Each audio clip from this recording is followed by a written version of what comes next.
whenever you die and we go stand before God and that great white throne judgment, and everybody's going to be in that great throne room, and we're going to be able to see and partake in the judgment of everybody on this earth, that anything that they've ever done.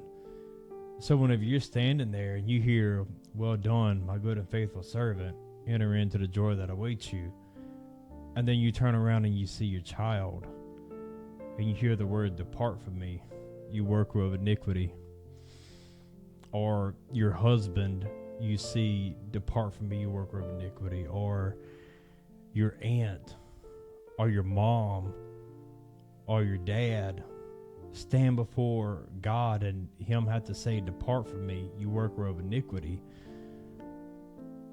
there's going to be a time in heaven of great sorrow. And it's the mercy of God and it's the grace of God that he's going to have to wipe all our tears away, all our pain away. And the only way that he can do that is to wipe all our memory away that we've had of that person. Because if I make it to heaven and my wife doesn't make it to heaven, and I know about it, and I live every single hour in heaven knowing that my wife did not make it to me, that's not heaven. If I make it to heaven and one of my children's not in heaven and I know about it, all of a sudden that's not heaven anymore to me. That's a torment that I don't want to live through, to know that my child is burning in a lake of fire, or my wife is burning in a lake of fire, or my mom, or my dad is burning in the lake of fire. So that's why I'm titling this the dark side of heaven, which it has to happen like that. It has to be where God takes our memory of that person and completely gets rid of it. He doesn't want to do it because he said that it's his will that all should come to the knowledge of Jesus Christ. Everyone, it's his will. It's not his will that anybody should perish, but that all should come to the knowledge of Jesus Christ.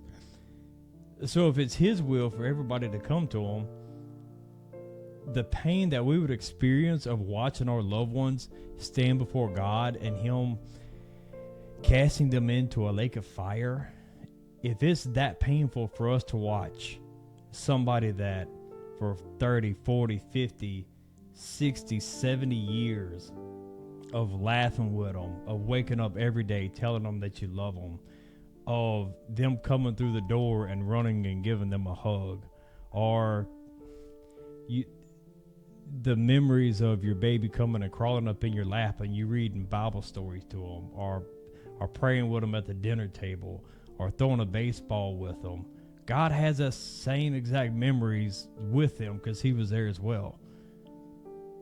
So as painful as it is for us to be able to watch that, God himself is going through the same exact pains.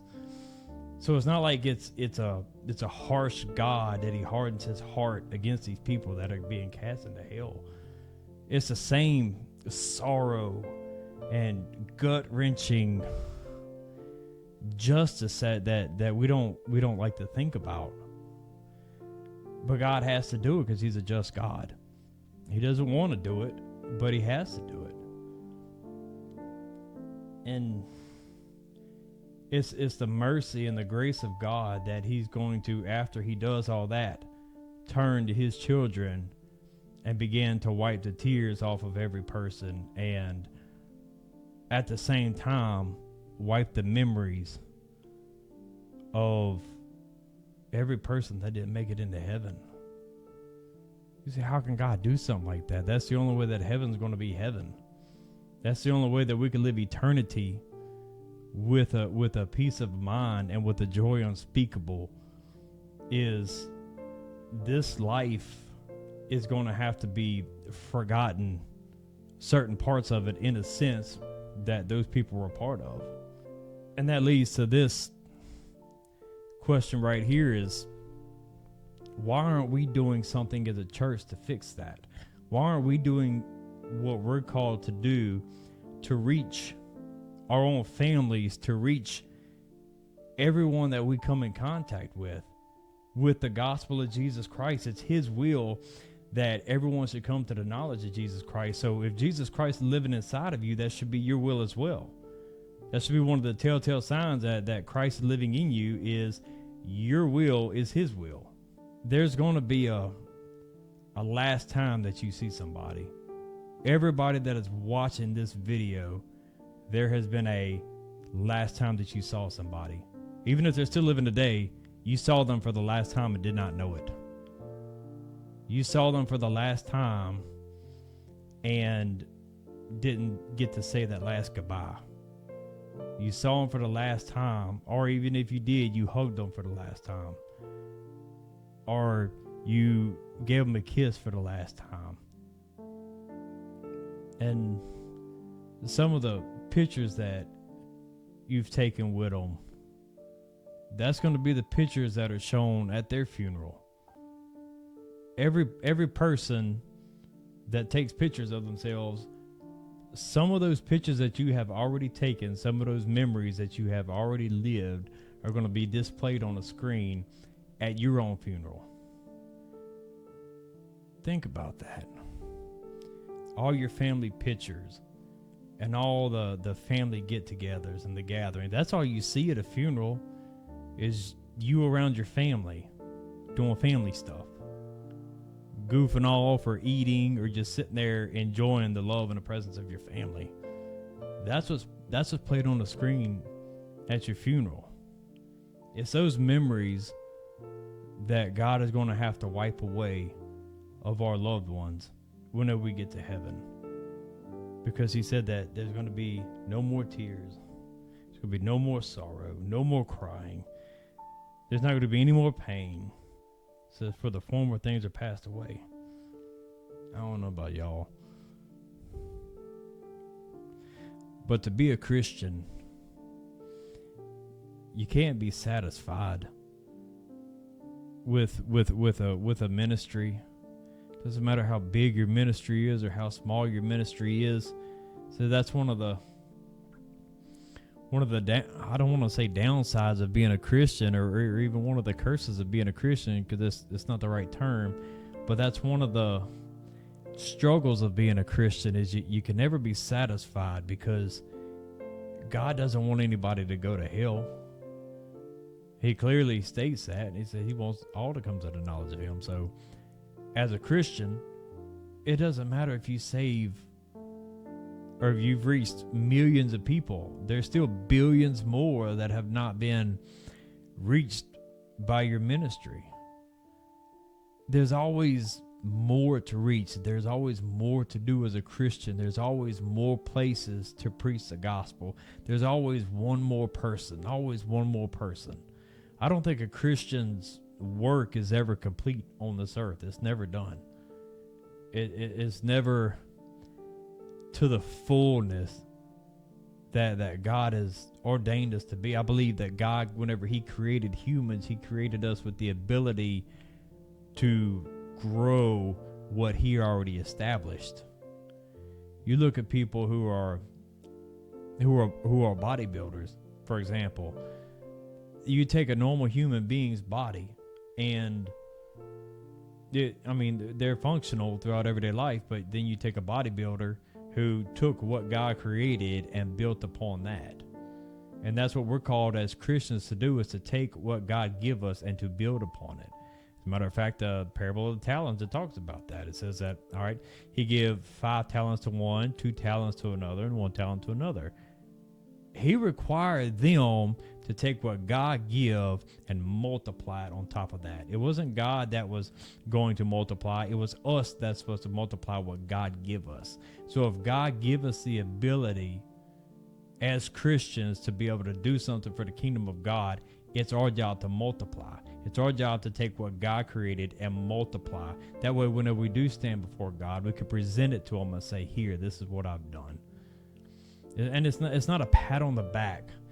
Every human is designed to serve and designed to present God with something greater than what he gives us. And I can prove that too, because in the school systems now, they teach the theory of evolution. Well, the theory of evolution teaches that you come from nothing and you're going nowhere.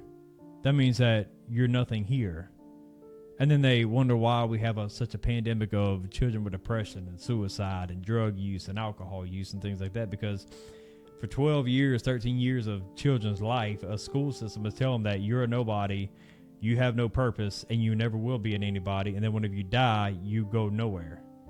That's ludicrous to teach a child that and then to expect them to be upstanding citizens in this world.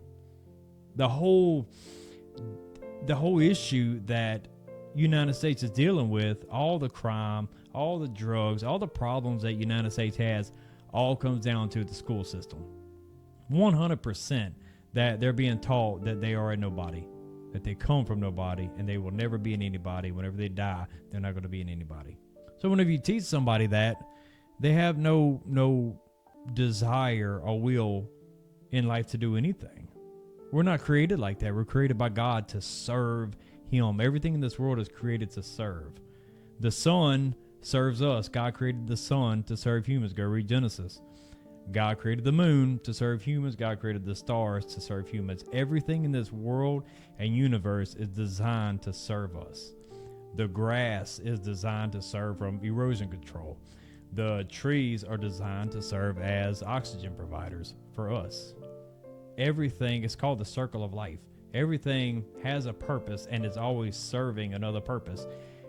You teach a kid that there is no God, that we're here by chance on this spinning ball flying through space that's going nowhere with no purpose, you're going to have problems in society, and that's the problems that we have now. So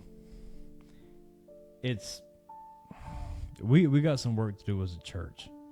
We got a generation to reach. Jesus Christ is coming back so soon. You look at Israel. Israel is a time clock of God's prophetic word. You go look at all the prophecies circling Christ's return, and it all points to Israel. Whenever you see Jerusalem compassed about with armies, look up, because Jesus Christ is coming back. Well, guess what? They're getting a whole lot closer to Jerusalem. Jerusalem right now, Israel right now, is on a war on 7 different fronts. You know, I believe he told Jeremiah, he said, I know the plans that I have for you. That's everybody. That's everybody. That's Christians. That's Muslims. That's Catholics. That's Hindus. That's even atheists. Everybody that is created, God knows the plans that He had for them. He didn't create a single human being just to discard them into the lake of fire because He gets pleasure out of it. And if He did, who are we to question Him? He's God. We're not. He can do what He wants to, but He says that He desires that we all come to the knowledge of Him. So He didn't design anybody to do that. So to see people go throughout their life without having Jesus Christ living within them and helping them through the Holy Spirit, it pains God. He's not angry. It pains Him. He's sorrowful for these people. He's sorrowful for the world, for the things that are going on in this world, because He created us to be so much more. He created us to be so much better. He created us to be eternal beings. That's what He created us for. But our eyesight is so small. We can't look past Saturday. We live a 5-day work week for a Saturday and a Sunday. Our mind is so small as human beings that we can't wait to get away from doing something that we absolutely hate for 5 days just to pay for a Saturday and a Sunday. That's not life. That's not what God called us to do.